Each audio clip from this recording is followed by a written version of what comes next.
أعوذ بالله من الشيطان الرجيم నేను శపించబడిన బహిష్కరించబడిన శైతాన్ నుండి రక్షణ పొందటానికి అల్లాహ్ శరణు వేడు. وكذلك بعثناهم ليتساءلوا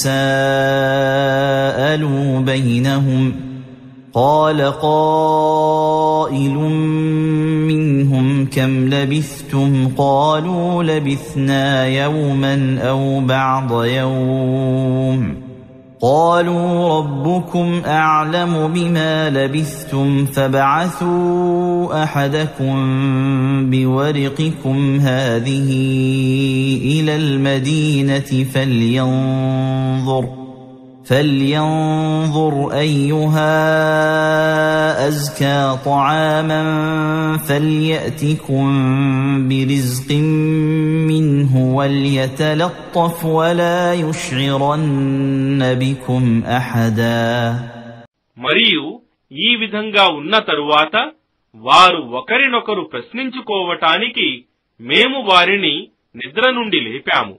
వారిలో నుండి ఒకడు మాట్లాడుతూ ఇలా అన్నాడు, మీరు ఈ స్థితిలో ఎంతకాలమున్నారు? వారన్నారు, మేము ఒక దినము లేదా అంతకంటే తక్కువనో ఈ స్థితిలో ఉన్నాము. మరికొందరు ఇలా అన్నారు, మీరెంతకాలమున్నారో మీ ప్రభువుకే తెలుసు. మీలో ఒకనికి నాణ్యం డబ్బు ఇచ్చి పట్టణానికి పంపండి. అతడు అక్కడ శ్రేష్టమైన ఆహారాన్ని వెతికి దానినే మీ కొరకు తినటానికి తెస్తాడు. అతడు జాగ్రత్తగా వ్యవహరించాలి మరియు మీ గురించి ఎవ్వడికీ తెలియనివ్వకూడదు. إنهم إن يظهروا عليكم يرجموكم أو يعيدوكم في ملتهم ولن تفلحوا إذا أبدا. ఒకవేళ వారు మిమ్మల్ని గుర్తుపడితే వారు తప్పక మిమ్మల్ని రాళ్లు రువ్వి చంపుతారు లేదా బలవంతంగా మిమ్మల్ని వారి మతంలోకి త్రిప్పుకుంటారు. అలాంటప్పుడు మీరు ఎలాంటి సాఫల్యం పొందలేరు. وكذلك أعثرنا عليهم ليعلموا أن وعد الله حق